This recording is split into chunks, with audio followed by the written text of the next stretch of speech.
Thank you. Okay. Welcome, everyone, to No Beard Shakespeare's rendition of A Midsummer Night's Dream.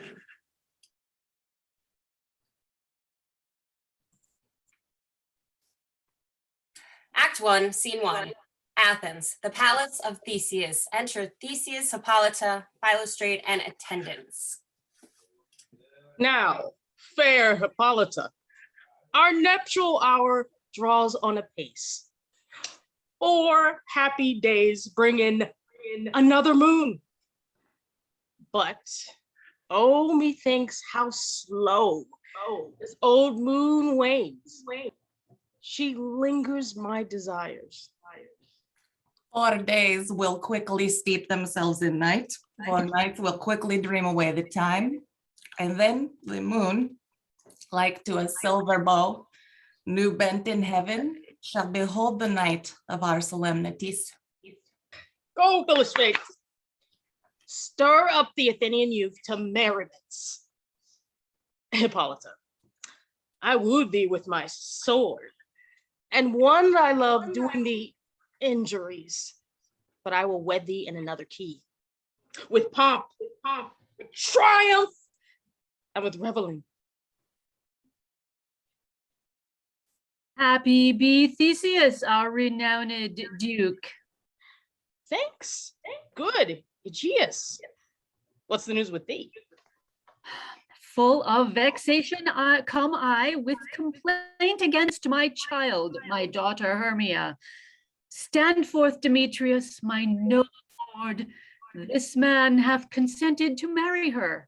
Stand forth, Lysander, and my gracious duke. This man hath bewitched the bosom of my child and stolen the impression of her fantasy. With cunning thou hast filched my daughter's heart, turned her obedience, which is due to me, to stubborn harshness, and my gracious duke, be it so she will not hear before your grace consent to marry Demetrius. I beg the ancient privilege of Athens, as she is mine, I may dispose of her, which shall be either to this gentleman or to her death, according to our law. What say you, Hermia? Be advised, fair maid. To you, your father should be as a god. Demetrius is a worthy gentleman. So is Lysander. In himself he is, but in this kind, wanting your father's voice, the other must be held the worthier.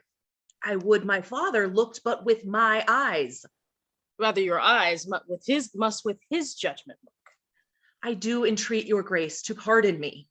I know not by what power I am made bold, nor how it may concern my modesty, in such a presence here to plead my thoughts, but I beseech your grace that I may know the worst that may befall me in this case, if I refuse to wed Demetrius. Either to die, the death, or to abjure forever the society of men. Therefore, fair Hermia, question your desires, know of your youth, examine well your blood, whether if you yield not to your father's choice, you can endure the livery of a nun. So will I grow, so live, so die, my lord, ere I will yield my virgin patent up unto his lordship. Take time to pause. Now, by the next new moon, upon the day either prepare to die for disobedience to your father's will, or else to wed Demetrius as he would, or on Diana's altar to protest for austerity, and single life. Relent, sweet Hermia, and Lysander, yield thy crazy title to my certain right. You have her father's love, Demetrius. Let me have Hermia's. Do you marry him? Scornful Lysander, true, he hath my love, and what is mine, my love shall render him, and she is mine, and all my right of her I do estate unto Demetrius. I am, my lord, as well derived as he, as well possessed. my love is more than his. And which is more than all these boasts can be, I am beloved of beauteous Hermia. Why should I not then prosecute my right? Demetrius, I'll avouch it to his head, made love to Nader's daughter, Helena, and won her soul. And she, sweet lady, devoutly dotes in idolatry upon this spotted and unconstant man. I must confess that I've heard so much, but being overfull of self-affairs, my mind did lose it. But Demetrius, come, and come, Egeus, you shall go with me. I have some private schooling for you both. For you, fair Hermia, look, you arm yourself to fit your fancies to your father's will, or else the law of Athens yields you up. Come, my Hippolyta. What cheer, my love? With duty and desire, we follow you. How now, my love? Why is your cheek so pale? How chance the roses there do fade so fast? Belike for want of rain, which I could well beteem them from the tempest of my eyes. Ay me, for aught that I could ever read, could ever hear by tale or history, the course of true love never did run smooth. If then true lovers have been ever crossed, it stands as an edict in destiny. Then let us teach our trial patience, because it is a customary cross. A good persuasion. Therefore hear me, Hermia. I have a widow aunt, a dowager of great revenue, and she hath no child. From Athens is her house remote 7 leagues, and she respects me as her only son. There, gentle Hermia, may I marry thee, and to that place the sharp Athenian law cannot pursue us. If thou lovest me, then steal forth thy father's house tomorrow night, and in the wood a league without the town, there I will stay for thee. My good Lysander, by all the vows that ever men have broke, in number more than ever women spoke, in that same place thou hast appointed me, tomorrow truly will I meet with thee. Keep promise, love. Look, here comes Helena. Godspeed, fair Helena. Whither away? Oh, you me fair? Oh, then fair again unsay. Demetrius loves your fair. Oh, happy fair. Your eyes are lodestars, your tongue sweet air. Sickness is catching. Oh, were favor so. Yours would I catch, fair Hermia, ere I go. Oh, teach me how to look, and with what art thou sway the motion of Demetrius's heart. I frown upon him, yet he loves me still. Oh, that your frowns would teach my smiles such skill. I give him curses, yet he gives me loves. Oh, that my prayers could such affection move. The more I hate, the more he follows me. The more I love, the more he hateth me. His folly, Helena, is no fault of mine. None but your beauty. What if fault were mine? Take comfort. He no more shall see my face. Lysander and myself will fly this place. Helen, to you our minds we will reveal. Through Athens' gates have we devised to steal. And in the wood where often you and I upon faint primrose beds were wont to lie, emptying our bosoms of their counsel sweet, there my Lysander and myself shall meet. Farewell, sweet playfellow, pray for it thou for us. And good luck grant thee thy Demetrius. I follow you, Hermia. Helena, adieu. As you on him, Demetrius dote on you. How happy some or other some can be. Through Athens I am thought as fair as she. What of that? Demetrius thinks not so. He will not know what all but he doth know. Love looks not with the eyes, but with the mind. And therefore is winged Cupid painted blind. And therefore is love said to be a child, and because in choice he is so oft beguiled. For ere Demetrius looked on Hermia's eyne, he hailed down oaths that he was only mine. I will go tell him of fair Hermia's flight. Then to the wood will he tomorrow night pursue her. And for this intelligence, if I have thanks, It is a dear expense, but herein mean I to enrich my pain, to have his sight hither and back again.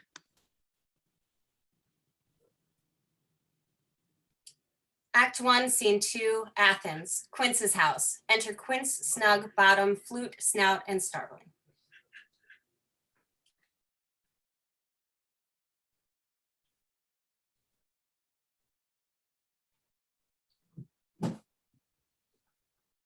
Is all our company here? You were best to come generally, man by man, the script.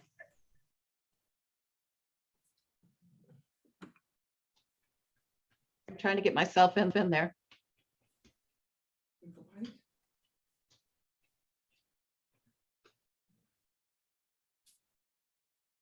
Here is a scroll of every man's name, which is fit through all Athens to play our interlude before the Duke and Duchess on his wedding day at night. First, good Peter, say what the play treats on, then read the names of the actors and so grow to a point.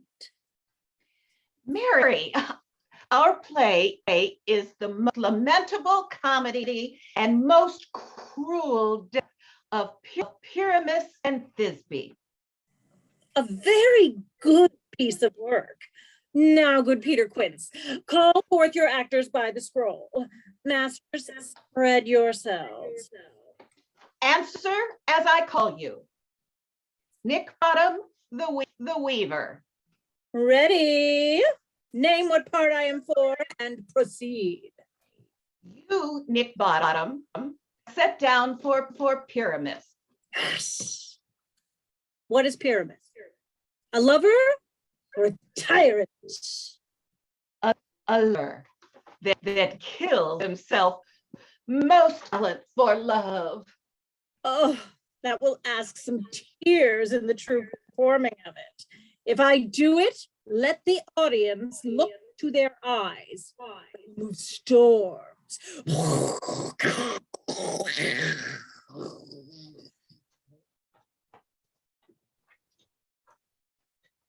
This was lofty. Now name the rest of the players.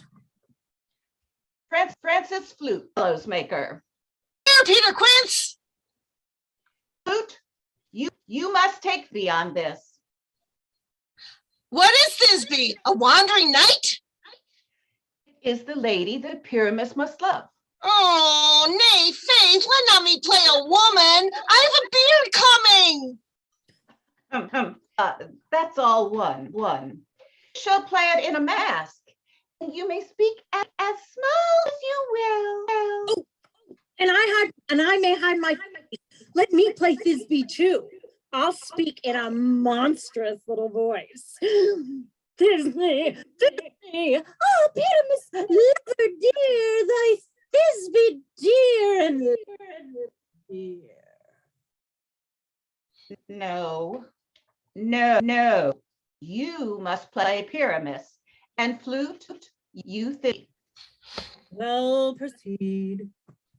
Robin Starveling, the tailor.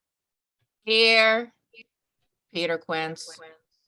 Robin Starling, you must play Thisbe's Tom Snout, the tinker. Yeah, Peter Quince. You, Pyramus' father. Myself, Thisbe's. Snug the joiner. You, the lion's part.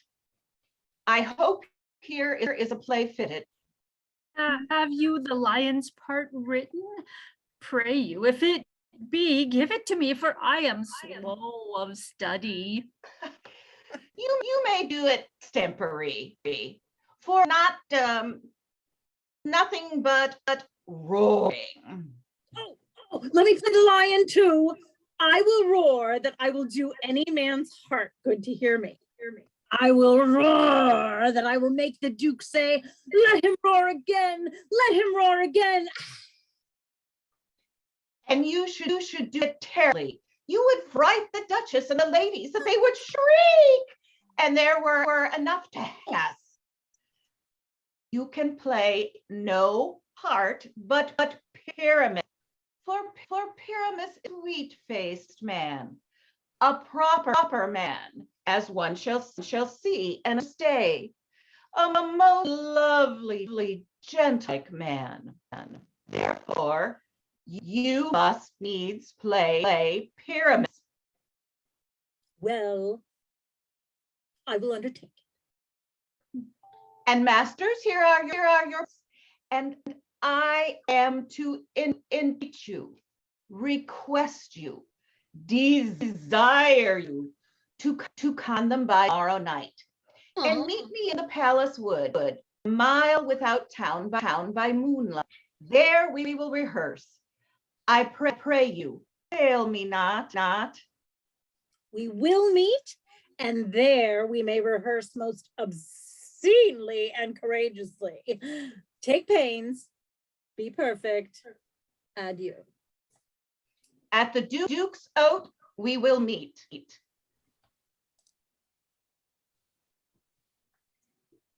Act 2, Scene 1, a wood near Athens.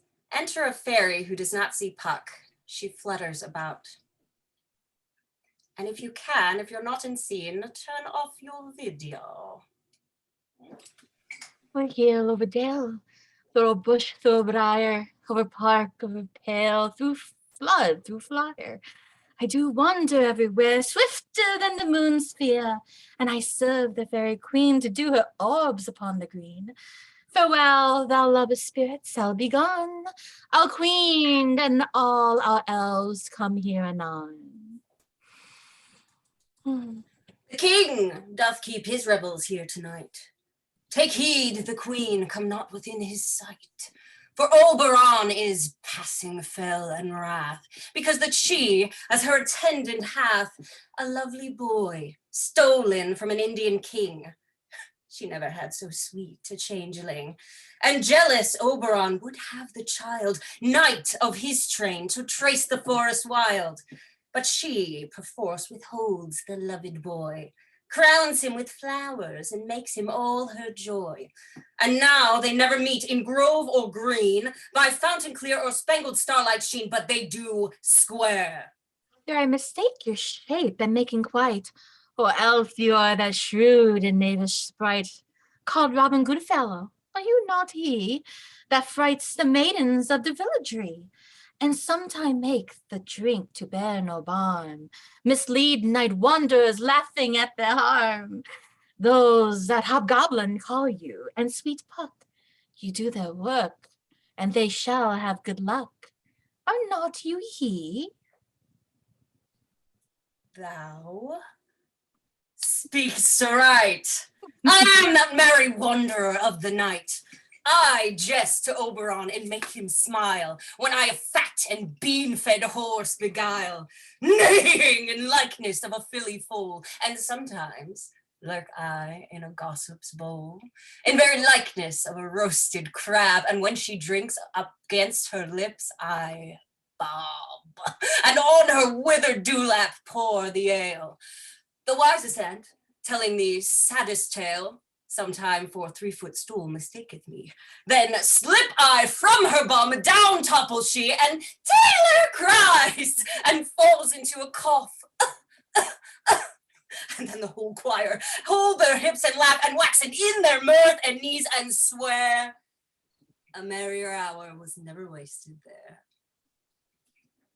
But room, fairy, here comes Oberon.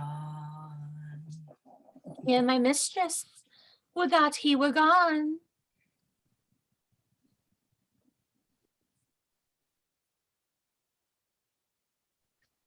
I'll meet by moonlight, proud Titania. What, jealous Oberon? Fairy, skip hence. I have forsworn his bed and company. Tarry, rash, wanton. Am I not thy lord? Then I must be thy lady. But I know when thou hast stolen away from fairyland to amorous Philida. Why art thou here, but that, forsooth, the bouncing Amazon, your buskined mistress and your warrior love, to Theseus must be wedded, and you come to give their bed joy and prosperity. How canst thou thus for shame, Titania? Glance at my credit with Hippolyta, knowing I know thy love to Theseus. Didst thou not lead him through the glimmering night? These are the forgeries of jealousy, and never since the middle summer's spring met we on a hill in dale, forest, or mead, or in the beach margent of the sea, to dance our ringlets to the whistling wind. But with thy brawls thou hast disturbed our sport. Therefore the moon, the governess of floods, pale in her anger, washes all the air that rheumatic diseases do abound. And through this distemperature we see the seasons alter, the spring, the summer, the chiding autumn, angry winter, change their wonted liveries, and the mazed world by their increase now knows not which is which. And this same progeny of evils comes from our debate, from our dissension. You do amend it, then. It lies in you. Why should Titania cross her Oberon? I do but beg a little changeling boy to be my henchman. Oh, set your heart at rest. The fairy land buys not the child of me. His mother was a votress of my order, and in the spiced Indian air by night, full often hath she gossiped by my side. But she, being mortal, of that boy did die, and for her sake do I rear up her boy, and for her sake I will not part with him. How long within the wood intend you stay? Perchance till after Theseus's wedding day. If you would patiently dance in our round and see our moonlit revels, go with us. Give me the boy, and I will go with thee. Not for thy fairy kingdom. Fairies, away. We shall chide downright if longer I stay. Well, go thy way. Thou shalt not from this grove till I torment thee for this injury. My gentle Puck, come hither. Thou rememberest. I remember. That very time I saw, but thou couldst not, flying between the cold moon and the earth, Cupid all armed, a certain aim he took at a fair vestal throned by the west, and loosened his love shaft smartly from his bow, as I should pierce 100,000 hearts, but I might see young Cupid's fiery shaft, quenched in the chaste beams of the watery moon, and the imperial volataries passed on. Yet, marked, I were the bolt of Cupid fell. It fell upon a little western flower, before milk white, now purple with love's wound.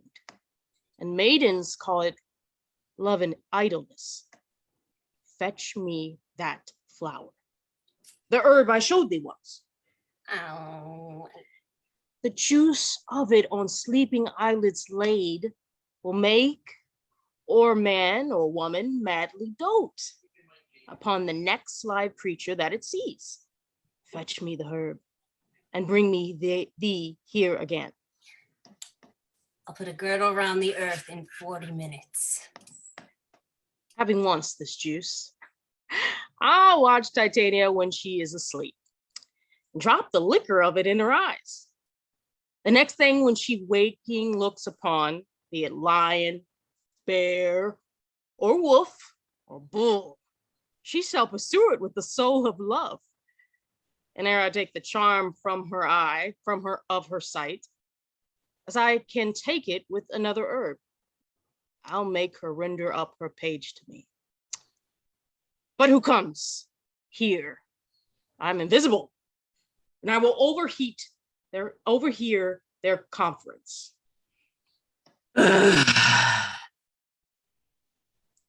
I love thee not, therefore pursue me not. Where is Lysander and fair Hermia? The one I'll slay, the other slayeth me. They told me thou toldst me they were stolen into this wood, and here am I, and wood within this wood, because I cannot meet my Hermia. Hence get thee gone, and follow me no more. You draw me, you hard-hearted adamant, but yet you draw not iron from my heart. Is true as steel. Leave you your power to draw, and I shall have no power to follow you. Do I entice you? Do I speak you fair? Or rather, do I not, in plainest truth, tell you I do not, nor I cannot love you? And even for that, do I love you the more? I am your spaniel, and Demetrius, the more you beat me, I will fawn on you. Use me, but as your spaniel, spur me, strike me, neglect me, lose me, only give me leave, unworthy as I am to follow you. Tempt not too much the hatred of my spirit, for I am sick when I do look on thee. I am sick when I look not on you. You do impeach your modesty too much to leave the city and commit yourself into the hands of one that loves you not. I'll run from thee and hide me in the brakes and leave thee to the mercy of wild beasts. The wildest have not such a heart as you. Run when you will, the story shall be changed. I will not say thy questions. Let me go, or if thou follow me, do not believe, but I shall do thee mischief in the wood. Aye, in the temple, in the town, the field, you do me mischief. Fie, Demetrius. Your wrongs do set a scandal on my sex. We cannot fight for love as men may do. We should be wooed, and were not made to woo. I'll follow thee and make a heaven of hell, to die upon the hand I love so well.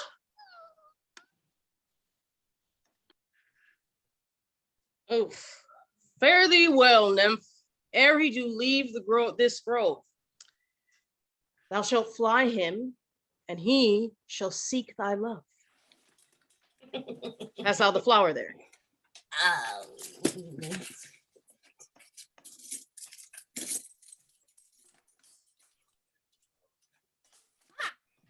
Here it is.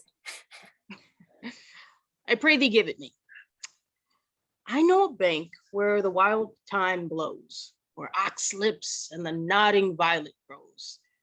There sleeps Titania, sometime of the night, wooed in these flowers with dances and light. And with the juice of this, I'll streak her eyes and make her full of hateful fantasies. Take thou some of it and seek it through this grove. A sweet Athenian lady is in love with this disdainful youth. Anoint in his eyes, but do it when the next thing he espies may be the lady. Thou shalt know the man by the Athenian garments he hath on. Fear not, my lord. Your servant shall do so.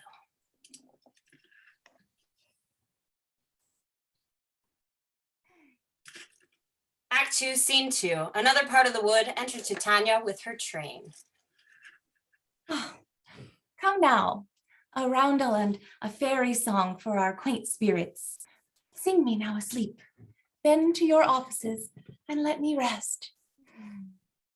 You spotted snakes with double tongue, thorny hedgehogs be not seen. Newts and blind woods do no wrong.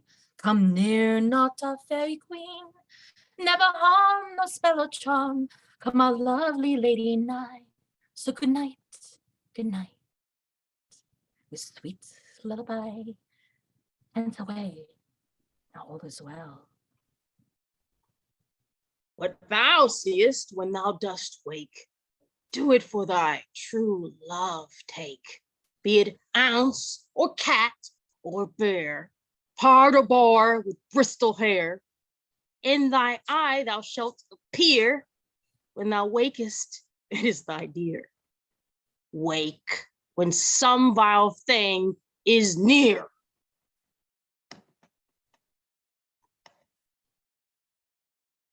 Their love you faint with wandering in the wood, and to speak troth, I have forgot our way.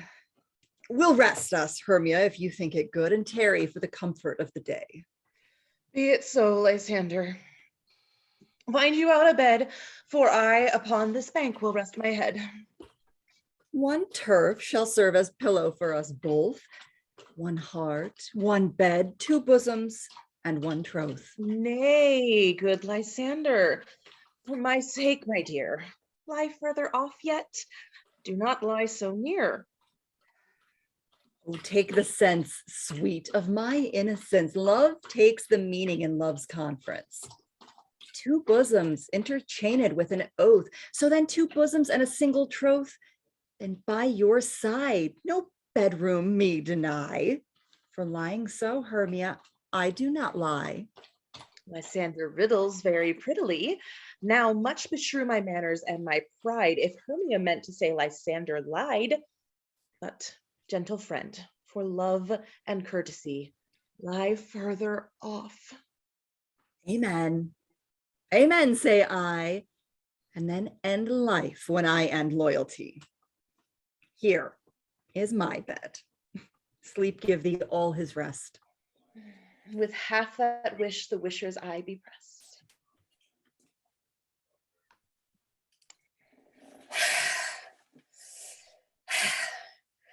Through the forest have I gone, but Athenian found I none. Night and silence. Who is here? Weeds of Athens he doth wear. This is he, my master said, despised the Athenian maid. And here the maiden, sleeping sound on the dank and dirty ground. Pretty soul, she durst not lie near this lack love, this kill courtesy. Churl, upon thy eyes I throw all the charm, all the power this charm doth owe. When thou wakest, let love forbid sleep his seat on thy eyelid. So awake when I am gone, for I must now to Oberon. Stay thou kill me, sweet Demetrius. I charge thee hence, and do not haunt me thus. I am out of breath in this fond chase. The more my prayer, the lesser is my grace. Happy is Hermia, who ever so she lies, for she hath blessed and attractive eyes. How came her eyes so bright? Not with salt tears. If so, mine eyes are often washed than hers. No, I am ugly as a bear. For beasts that meet me run away for fear. Therefore, no marvel, though Demetrius do as a monster fly my presence thus, but who is here? Lysander on the ground? Dead or asleep? I see no blood, no wound. Lysander is alive. Oh, good sir, awake! And run through fire I will for thy sweet sake. Transparent Helena, nature shows art that through thy bosom makes me see thy heart. Where is Demetrius? Oh, how fit a word is that vile name to perish on my sword. Do not say so. Lysander, say not so. What though he loved you, Hermia? Lord, what though? Yet Hermia still loves you, then be content. Content with Hermia? No, I do repent the tedious minutes I have with her spent. Not Hermia, but Helena I love, who will not change a raven for a dove. Wherefore was I to this keen mockery born, when at your hands did I deserve this scorn? Is it not enough? Is it not enough, young man, that I did never, no, nor never can deserve a sweet look from Demetrius's eye, but you must flout my insufficiency. That a lady of one man refused should of another be abused? She sees not Hermia. Hermia, sleep thou there, and mayest never thou come Lysander near. For as a surfeit of the sweetest things, the deepest loathing to the stomach brings, so thou, my surfeit and my heresy of all be hated, but the most of me. And all my powers address your love and might to honor Helena and to be her knight.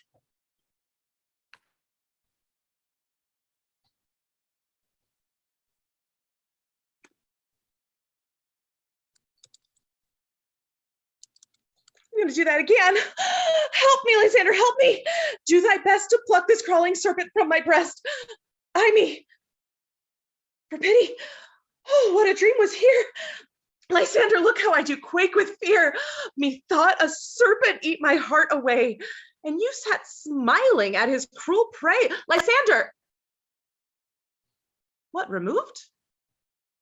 Lysander, Lord. What, out of hearing? Gone? No sound, no word? No? Then I well perceive you are not nigh. Either death or you I'll find immediately.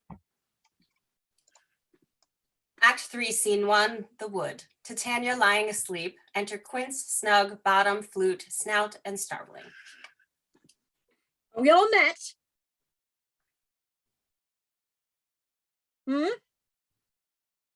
Peter Quince? Quince.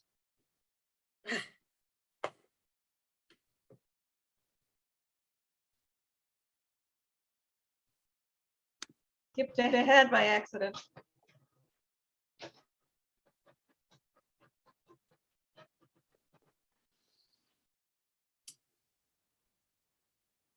I'm sorry.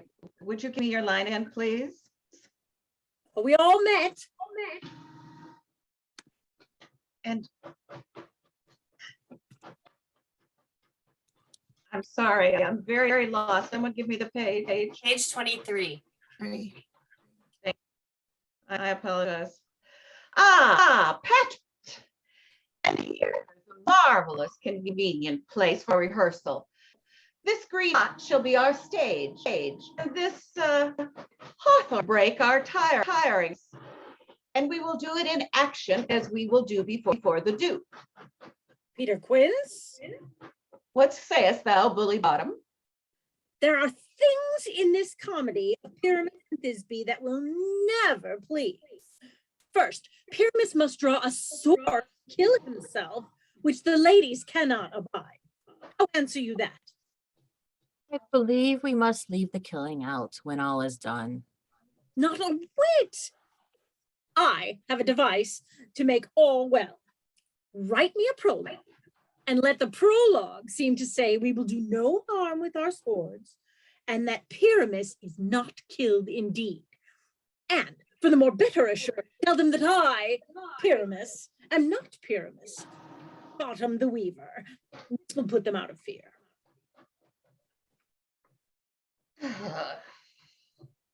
Yes, we'll have such a prologue.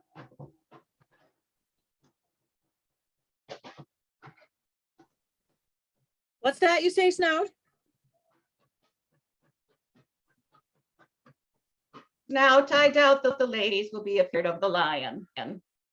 I fear it, I promise you.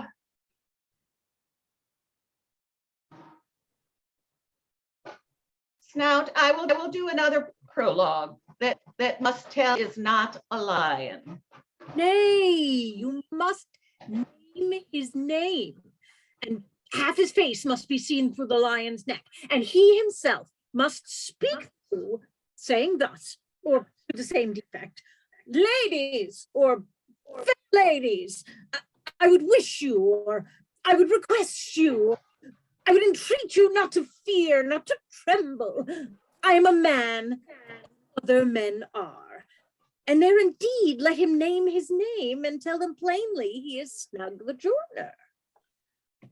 Well, it shall go. But there are two hard things. That is, to bring moonlight into a chamber, for you know Pyramus and Thisbe meet by moonlight.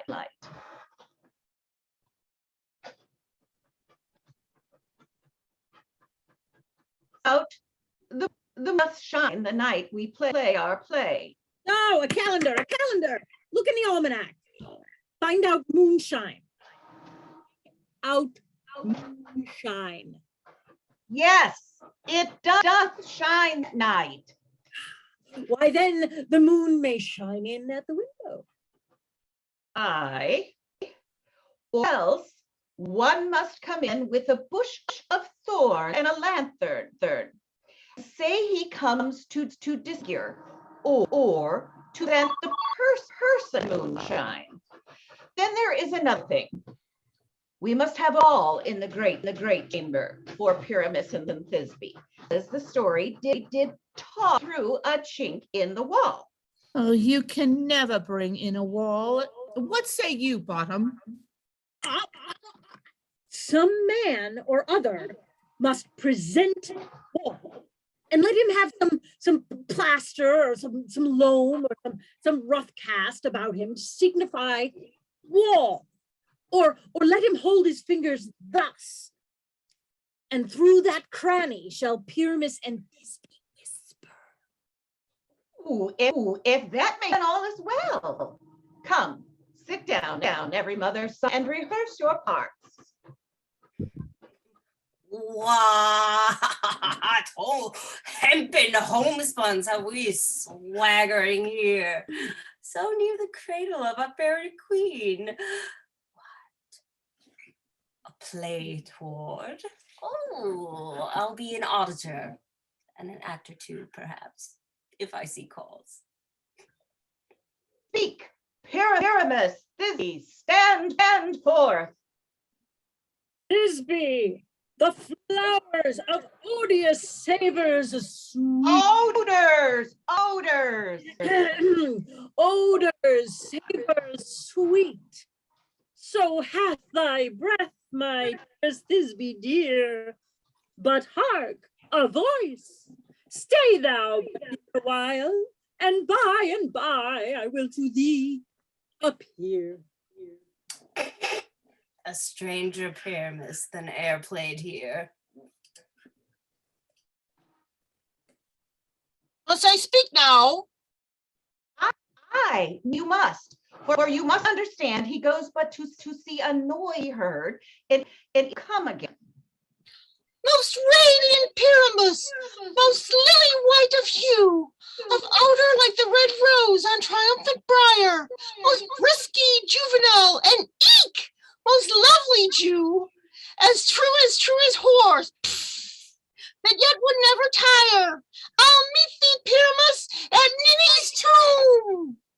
Ninus, oh man. Why, must not speak that yet. You answer to Pyramus. You speak all your part once, cues and all. Pyramus enter. Your cue is, it is never tire. Oh, as true as horse, that yet would never tire.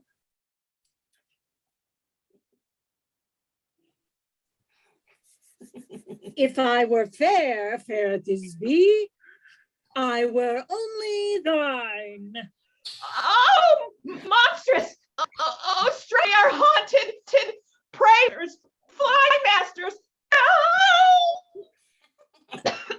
I'll follow you. I'll lead you about around, through bog, through bush, through brake, through briar, and neigh, and bark, and grunt, and roar, and burn, like horse, hound, hog, bear, fire at every turn. Oh, Bottom, thou art changed. What do I see on thee? Bless thee, Bottom. Bless thee. Thou art translated. I see their knavery. This is to make an ass of me, to fright me if they could. But I will not stir from this place. Do what they can. I will walk up and down here and I will sing.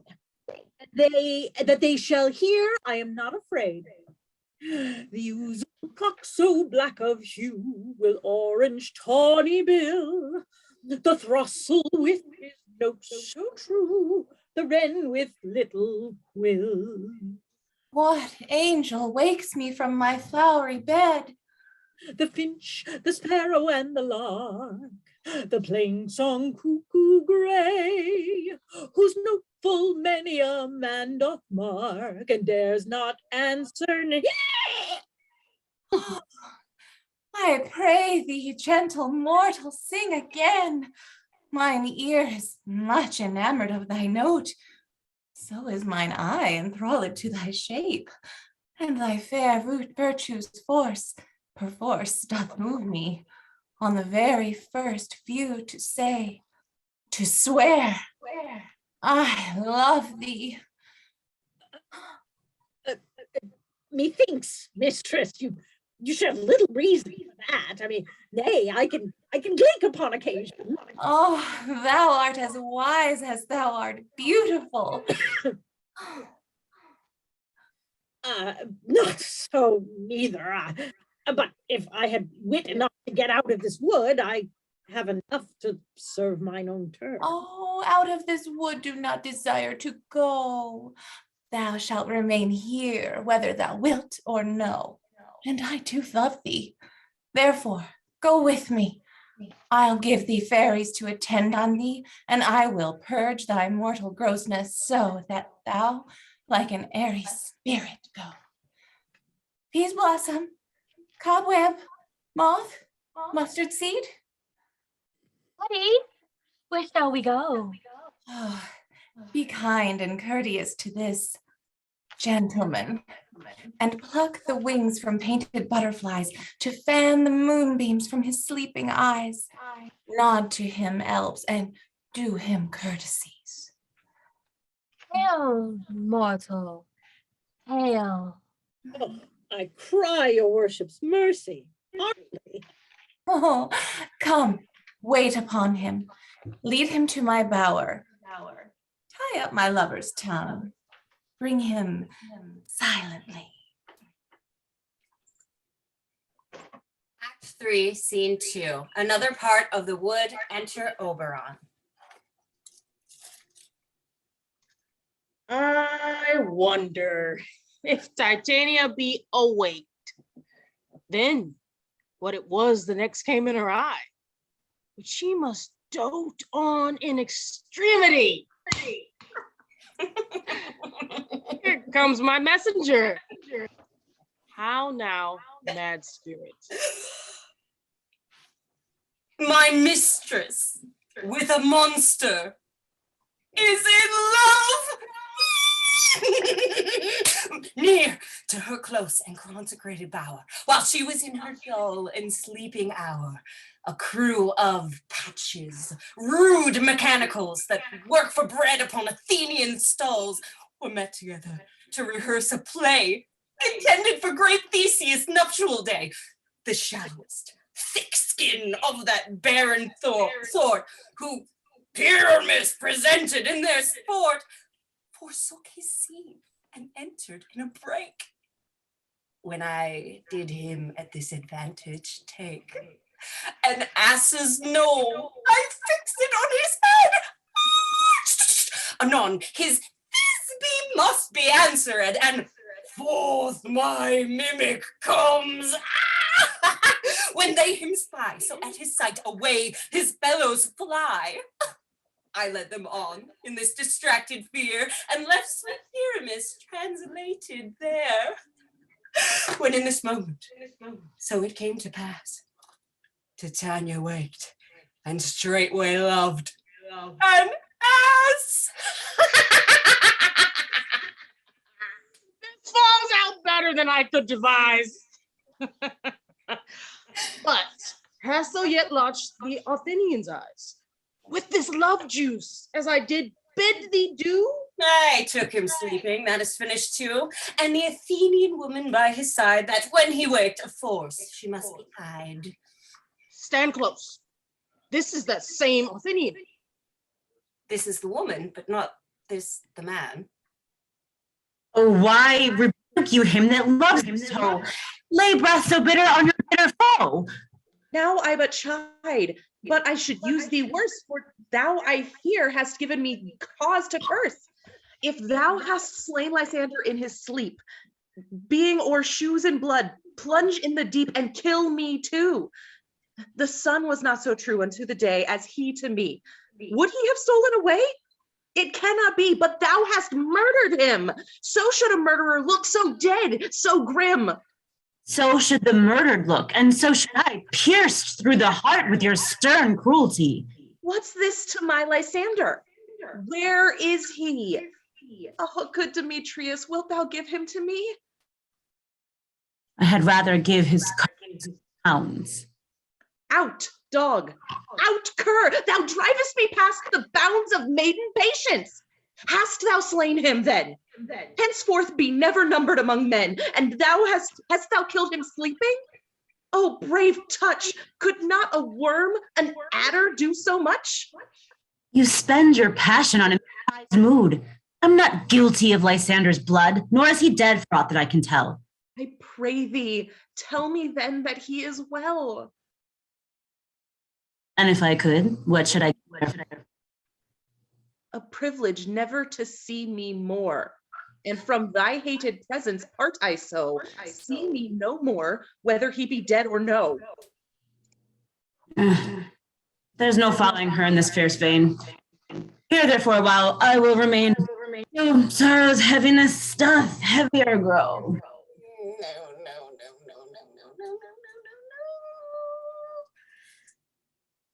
What hast thou done?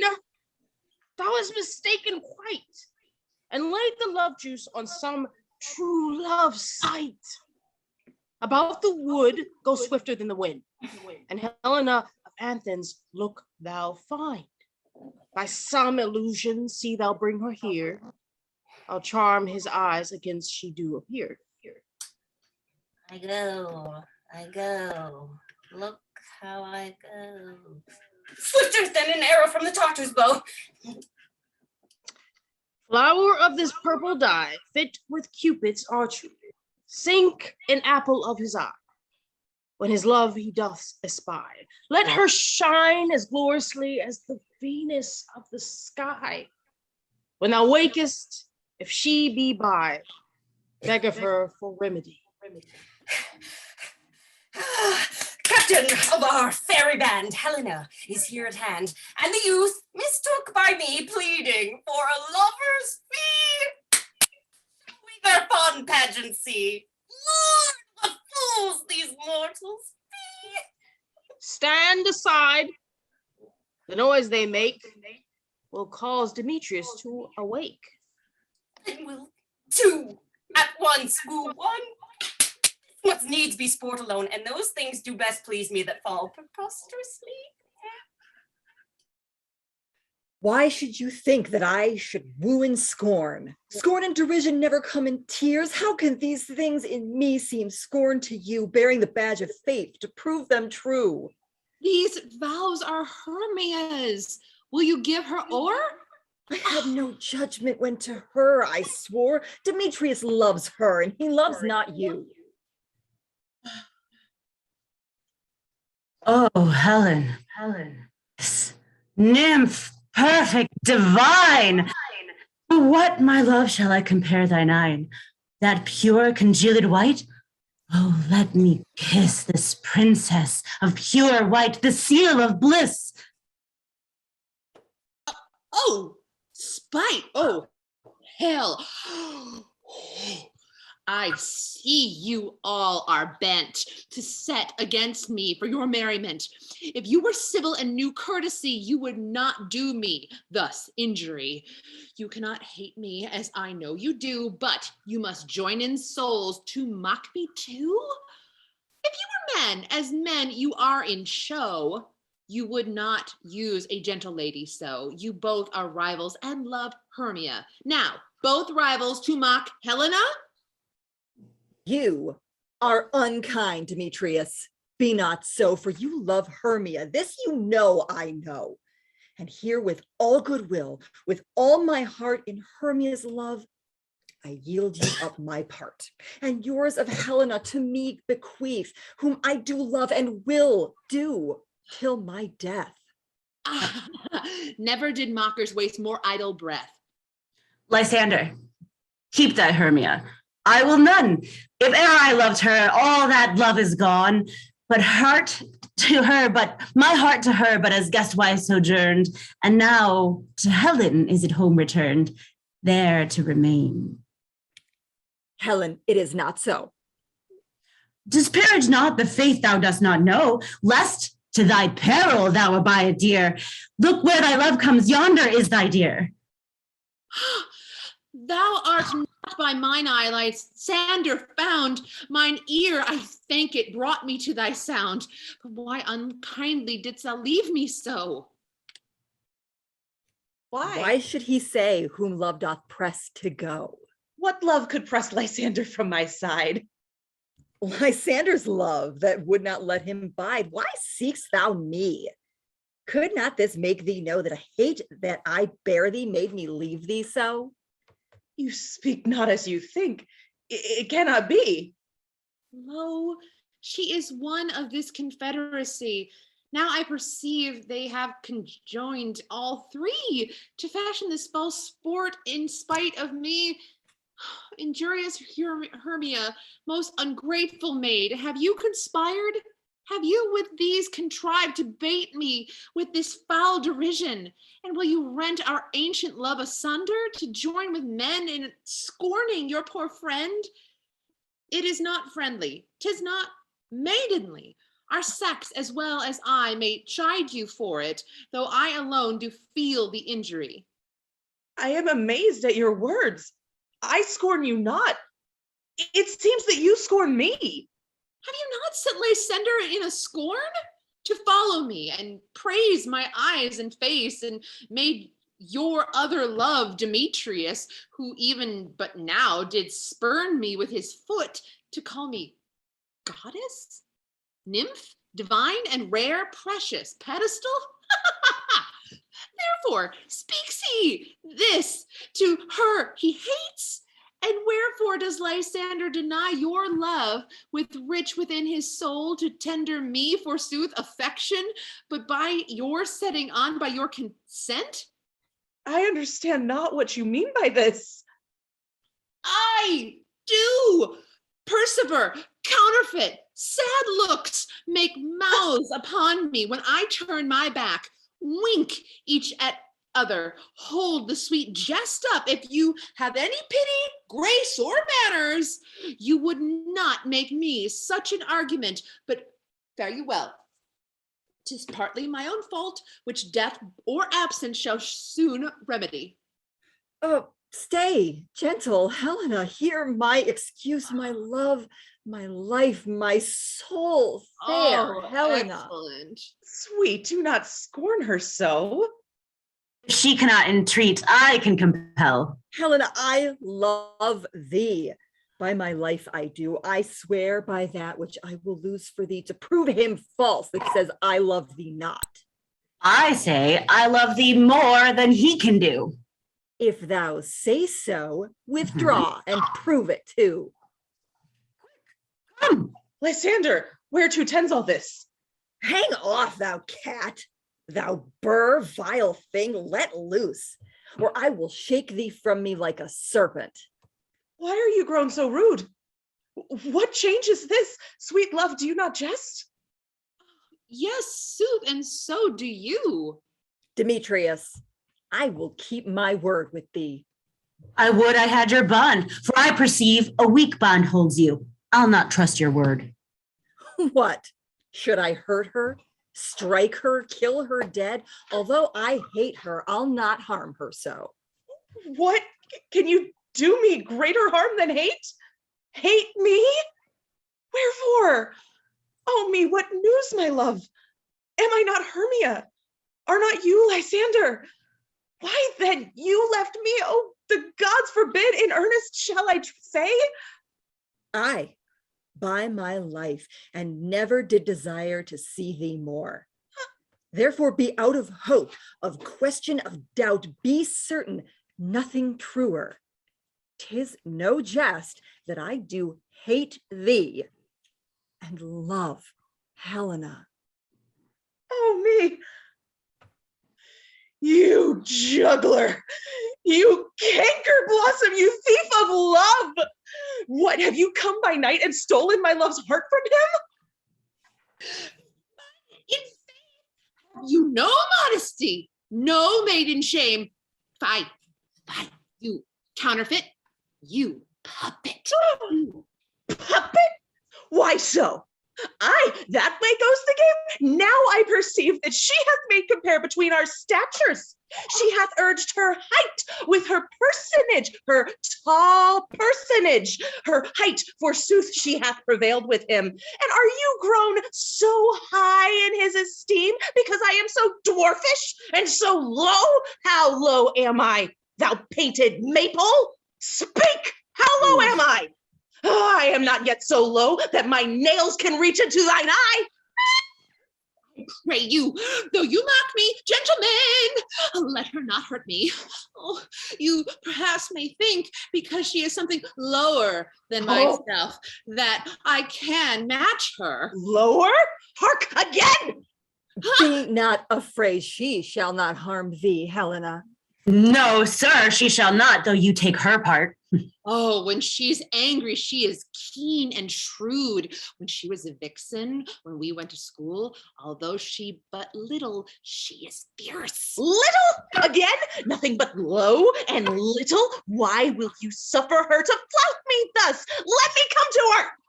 Get you gone, you dwarf, you bead, you acorn.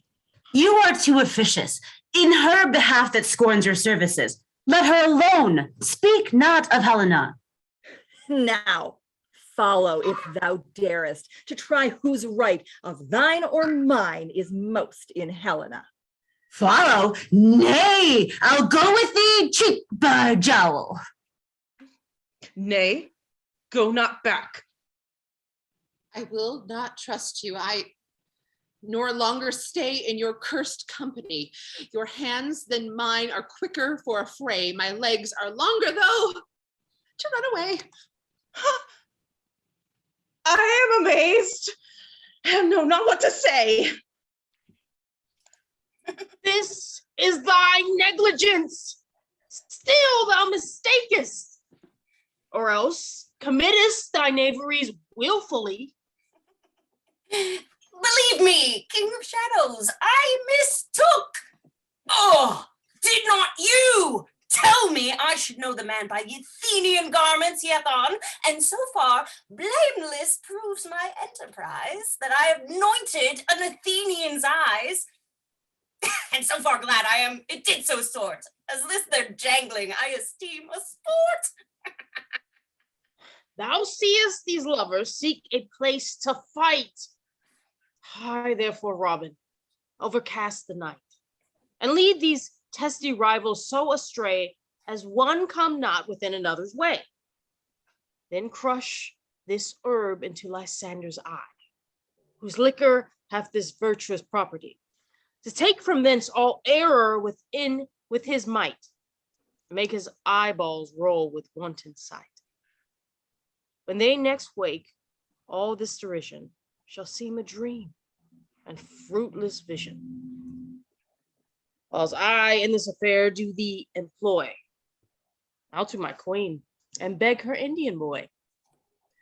And then I will her charmed eye release from monsters' view, and all things shall be peace. My fairy lord, this must be done with haste, for night's swift dragons cut the clouds full fast. Nah, but notwithstanding haste, make no delay. He must effect this business yet ere day. Up and down, up and down. I will lead them up and down. I am feared in field and town. Goblin, lead them up and down. Here comes one. Where art thou, proud Demetrius? Speak thou now. Here, villain, drawn and ready. Where art thou? I will be with thee straight. Oh, follow me then to higher ground. Lysander, speak again. Thou runaway, thou coward! Art thou fled? Speak! In some bush? Where doth thy hide thy head? Ha! Thou coward! Art thou bragging to the stars, telling the bushes that thou lookst for wars and wilt not come? Come, recreant, come, thou child. I'll whip thee with a rod. He's defiled that draws a sword on thee. Yea, art thou there? Follow my voice. We'll try no manhood here. He goes before me and still dares me on. When I come where he calls, then he is gone.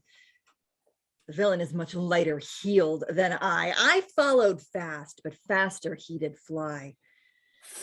Had fallen am I in dark and uneven way, and here will rest me. Come, thou gentle day.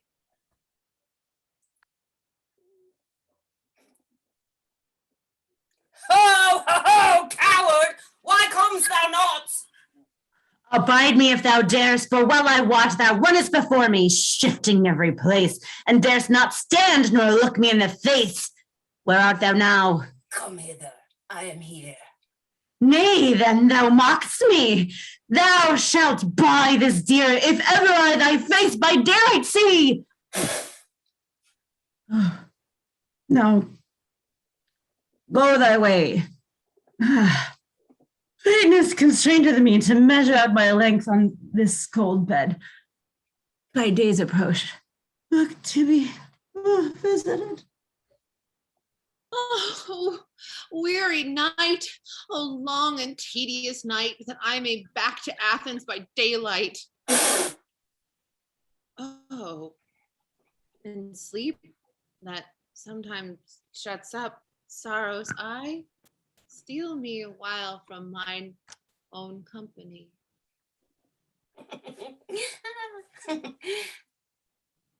Yet but three. Come one more. Two of both kinds makes up four.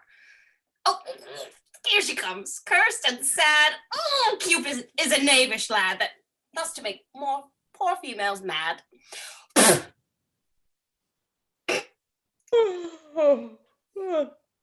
Never so weary, never so in woe. I can no further crawl, no further go. Here will I rest me till the break of day. Heavens shield Lysander if they mean a fray. On the ground, sleep sound, and I'll apply to your eye, gentle lover, remedy.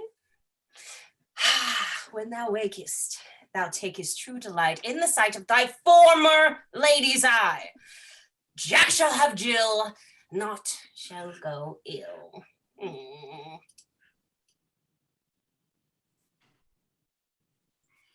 Act 4, Scene 1, the same. Lysander, Demetrius, Helena, and Hermia lying asleep. Enter Titania and Bottom, Peaseblossom, Kas, Cobweb, Moth, Mustard Seed, Oberon behind unseen.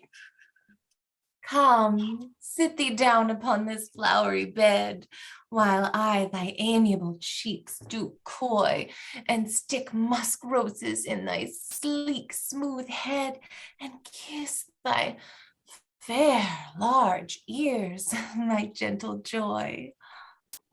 Where's Peaseblossom? Ready? What is your will? Scratch my head, Peaseblossom, for methinks I am marvels hairy about the face, and I am such a tender ass. If my hair do but tickle me, I must scratch. Oh, what? Wilt thou hear some music, my sweet love? I have reasonable good ear in music. Or say, sweet love, what thou desirest to eat. I could munch on your dry oats. Oh, I had rather a handful or two of dried peas, but I pray you let none of your people stir me. I have an exposition of sleep come on upon me. Oh, sleep thou, and I will wind thee in my arms. Fairies, be gone, and be always away. Oh, how I love thee, how I dote on thee. Welcome, good Robin. Seest thou this sweet sight? Her dotage now I do begin to pity. For meeting her of late behind the wood, seeking sweet favors from this hateful fool, I did abide her and fall out with her. And she in mild terms begged my patience. I then did ask of her changeling child, which straight she gave me, and her fairy sent to bear him to my bower in fairyland. And now I have the boy. I will undo this hateful imperfection of her eyes. And gentle let's go back up. Gentle Puck, take this transformed scalp from off the head of this Athenian swain, that he, awaking when the other do, may think no more of this night's accidents, but as the fierce vexation of a dream. But first, I will release the fairy queen. Be as thou was once to be. See as thou was once to see. Now, my Titania, wake you, my sweet queen. Oh, my Oberon, what visions I have seen. Methought I was enamored of an ass. There lies your love. How came these things to pass? Oh, how mine eyes do loathe his visage now. Come, my queen, take hands with me, and rock the ground wherein these sleepers be. Come, my lord, and in our flight, tell me how it came this night that I sleeping here was found with these mortals on the ground. Silence a while. Robin, take off this head. Now, when thou wakest, with thine own fool's eyes peep. But soft, what nymphs are these?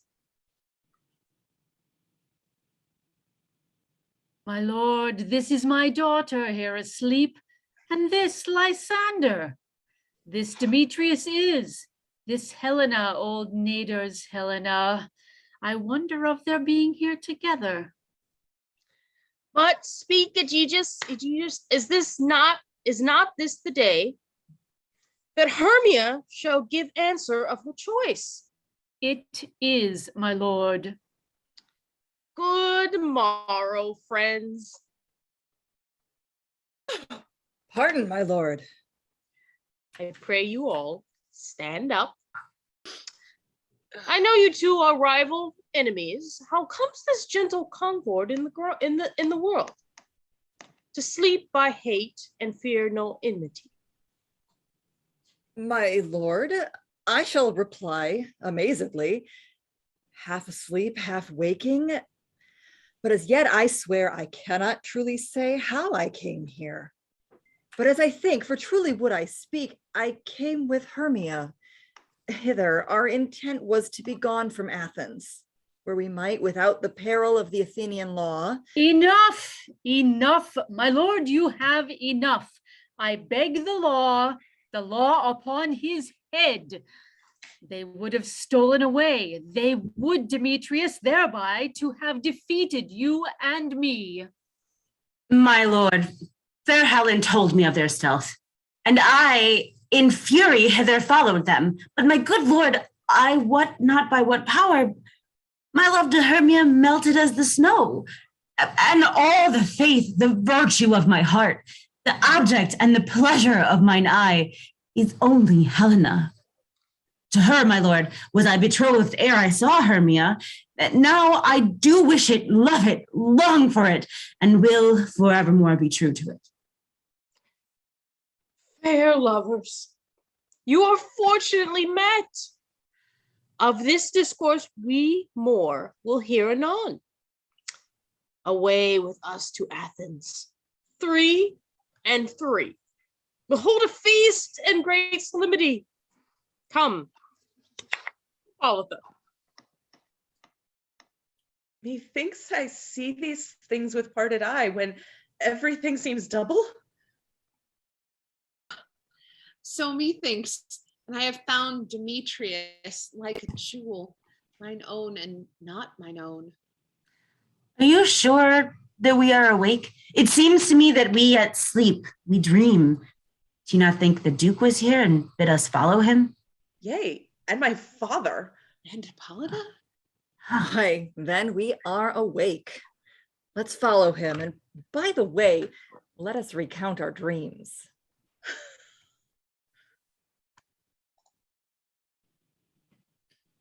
When my cue comes, call me, and I will answer. My next is most fair miss. Hey ho, Peter Quince, Flute, Snout, stop. Gods, my life stolen hence and left me asleep. Ah, I have had a most rare vision. Oh, I've had a dream past the wit of man to say what dream it was. Man is but an ass if he go about to expound this dream. I thought I was, there is no man can tell what. I will get Peter Quince to write a ballad of this dream. It shall be called Bottom's Dream, because it hath no bottom, and I will sing it at the latter end of a play before you. 4, Scene 2, Quince's house. Enter Quince, Flute, Snout, and Starveling. You sent to Bottom's house? Is he come home yet? Cannot be heard of. I don't doubt he's transported. If he comes not, then the play is marred.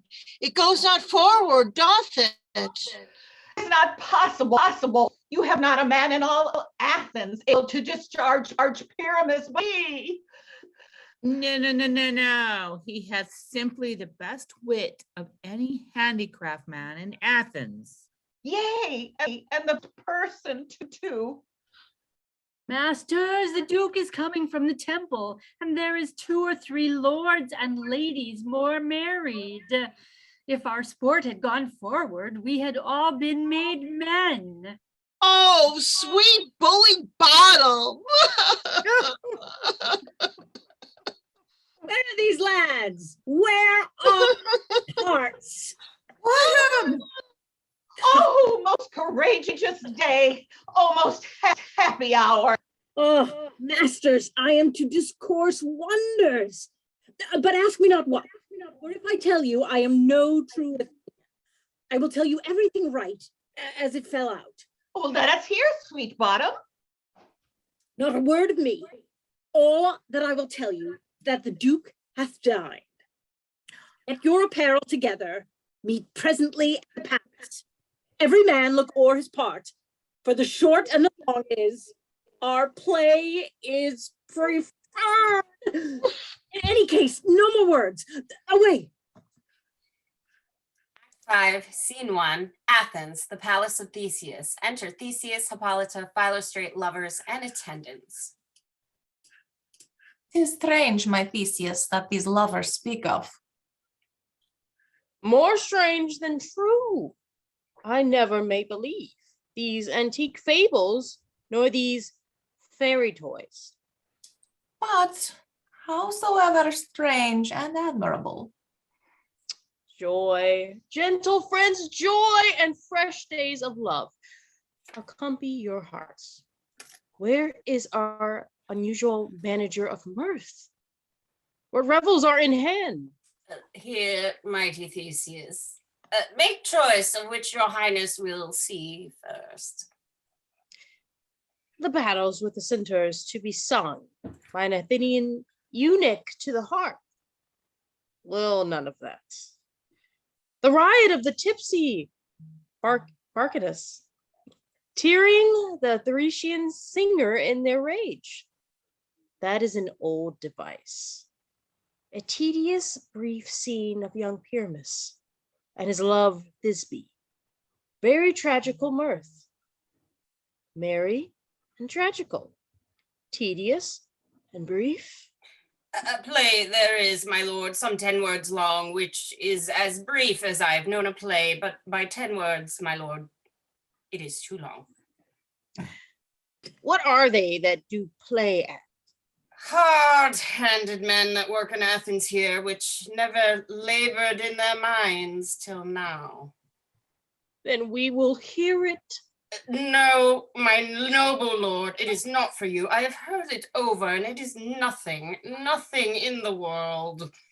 I will hear that play. Go, bring them in. If we offend, it is with our will that you should think come not to offend, but with goodwill, to show our simple skill. That is the beginning of our end. Consider then we come but in despite. So we do not come as minding to content you. Our true intent is all for your delight. We are not here that you should repent you. The actors are at hand, and by their show you shall know all that you are like though. This fellow doth not stand upon points. He hath rid his prologue like a rough colt. He knows not the stop. Indeed, he hath played on his prologue like a child on a recorder. Gentles, perchance you wonder at the show, but wonder on till true make all things plain. This man is Pyramus, if you would know. This beauteous lady, Thisbe, is certain. This man with lime and rough cast doth prevent wall, that vile wall which did these lovers sunder. This man with lantern and bush of thorn presenteth moonshine. And if you will know, this grisly beast is Lion Height by name. Let lion, moonshine, wall, and lovers twain at large discourse, while they do remain. I wonder if the lion be to speak. No wonder, my lord. One lion may when many asses do. In this same interlude, it doth befall that I, one Snout by name, present a wall. Such a wall as I would have you think, that it had in it a crannied hole or chink, this loam, this rough cast, and this stone doth show that I am that same wall. The truth is so. And this the cranny is, right and sinister, through which the fearful lovers are to whisper. It is the wittiest partition that ever I heard discourse, my lord. O grim-looked night, O night with hue so black, O night which ever art when day is night. O night, O night, Alack! Alack! I fear my Thisbe's promise is forgot. And thou, O wall, O sweet, O lovely wall, that stands between her father's ground and mine. Thou wall, O wall, O sweet and lovely wall, show me thy chink to blink through with mine eye. Thanks, courteous wall. Jove shield thee well for this. But what see I? No Thisbe do I see. Oh, wicked wall, through whom I see no bliss. Cursed be thy stones for thus deceiving me. The wall, methinks, being sensible, should curse again. No, in truth, sir, he should not. Deceiving me is Thisbe's cue. She is to enter now, and I am to spy her through the wall. You shall see it fall back, as I told you. Yonder she comes. Oh, wall! Often hast thou heard my moans for parting my fair Pyramus and me. My cherry lips have often kissed your stones, thy stones with lime and hair knit up in thee. I see a voice. Now will I to the chink to spy, and I can hear my Thisbe's face. Thisbe! My love! Thou art my love, I think. Oh, think what thou wilt. I am thy lover's grace. Oh, kiss me through the hole of this vile wall. I kiss the wall's hole, not your lips at all. Wilt thou at Nini's tomb meet me straightway? Tide life, tide death, I come without delay. Thus have I, wall, my pot discharged so, and being done, thus wall doth away go.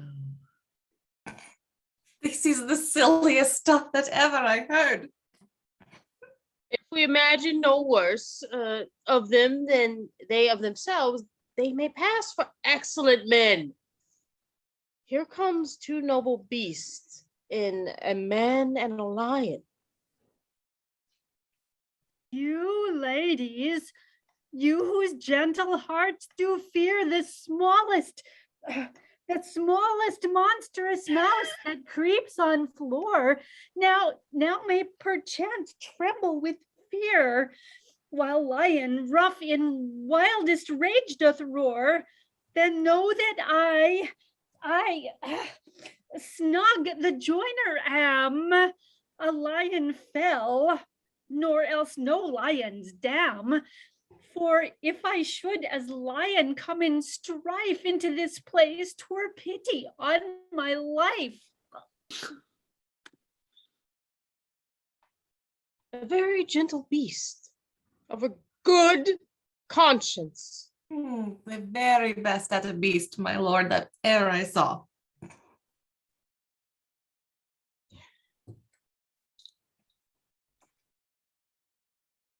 This lanthor doth the horned moon present. He should have worn the horns on his head. This lanthorn doth the horned moon present. Myself the man the moon do seem to be. This is the greatest error of all the rest. The man should be put into the lanthorn. How is it else the man in the moon? I am aweary of this moon. Would he would change. All that I have to say is to tell you that the lanthorn is the moon. I, the man in the moon, this thorn bush, my thorn bush, and this dog, my dog. Why, all these should be in the lanthorn, for all these are in the moon. Oh, but silence, here comes Thisbe. This is old Ninny's tomb. Where is my love? Arr! Oh! Well roared, lion. Well run, Thisbe. Well shone, moon. Sweet moon, I thank thee for thy sunny beams. I thank thee, moon, for shining now so bright. For by thy gracious golden glittering gleams, I trust to take of truest Thisbe's sight. But stay, oh spite! But mark, poor knight, what dreadful dole is here? Eyes, do you see? How can it be? Oh, dainty duck, oh dear, thy mantle good, what? Stained with blood.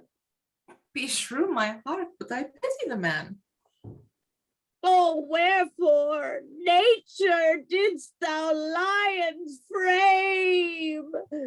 Since lion vile here deflowered my dear, which is, no, which was the fairest dame that lived, that loved, that liked, that looked with cheer. Come, tears, confound. Out, sword and wound, the pap of Pyramus.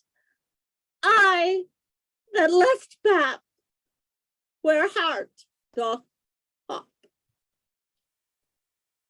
Oh, thus I die, thus. Now I am dead.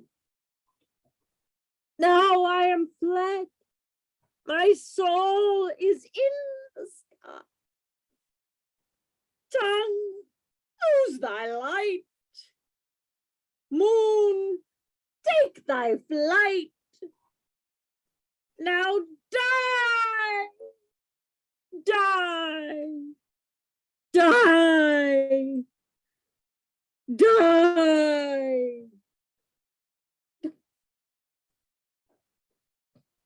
The help of a surgeon, he might yet recover. And yet prove an ass. Oh, I hope she will be brief. She hath spied him already with those sweet eyes. Asleep, my love? What, dead, my dove? Oh, Pyramus, arise! Dead, dead! A tomb must cover thy sweet eyes. Those lily lips, this cherry nose, those yellow cowslip cheeks are gone! Tongue, not a word. Come, trusty sword, come, blade. And farewell, friends. Thus Thisbe ends. Adieu. Ooh. Adieu. Ooh. Adieu. Ooh. Will it please you to see the epilogue? No epilogue, I pray you. For your play needs no excuse. The iron tongue of midnight hath told 12. Lovers to bed, 'tis almost fairy time.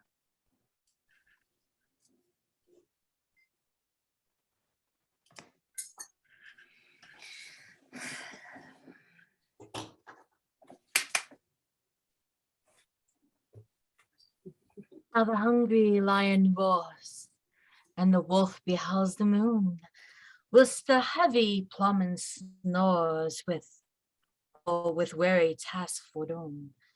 Now it is the time of night, that the graves all gaping wide. Everyone lets forth his sprite, and the churchway paths to glide. And we fairies that do run from the presence of the sun, now our frolic, not a mouse, shall disturb this hollow house.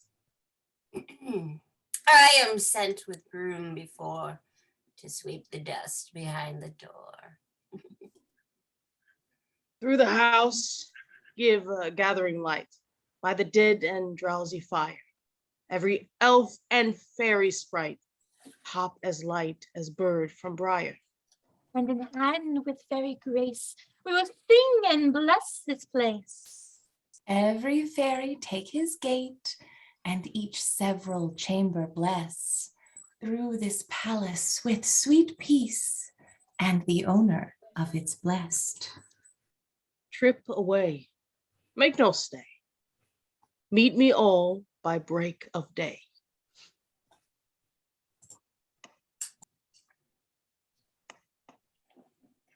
If we shadows have offended, think but this, and all is mended, that you have but slumbered here while these visions did appear.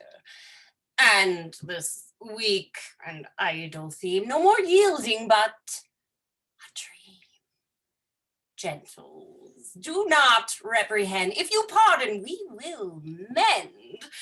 And as I am an honest puck, if we have unearned luck now to escape the serpent's tongue, we will make amends ere long.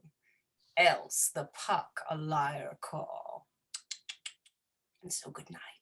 And to you all, give me your hands if we be friends, and Robin shall restore amends.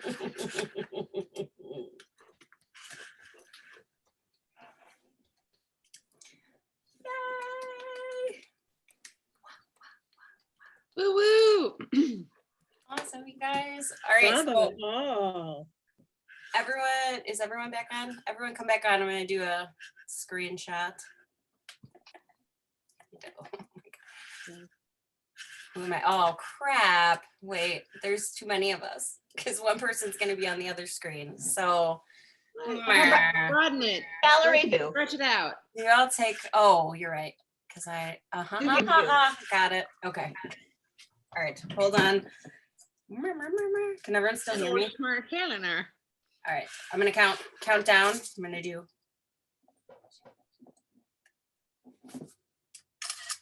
Yay! Oh, God. One more with Christine's ass face on. Oh my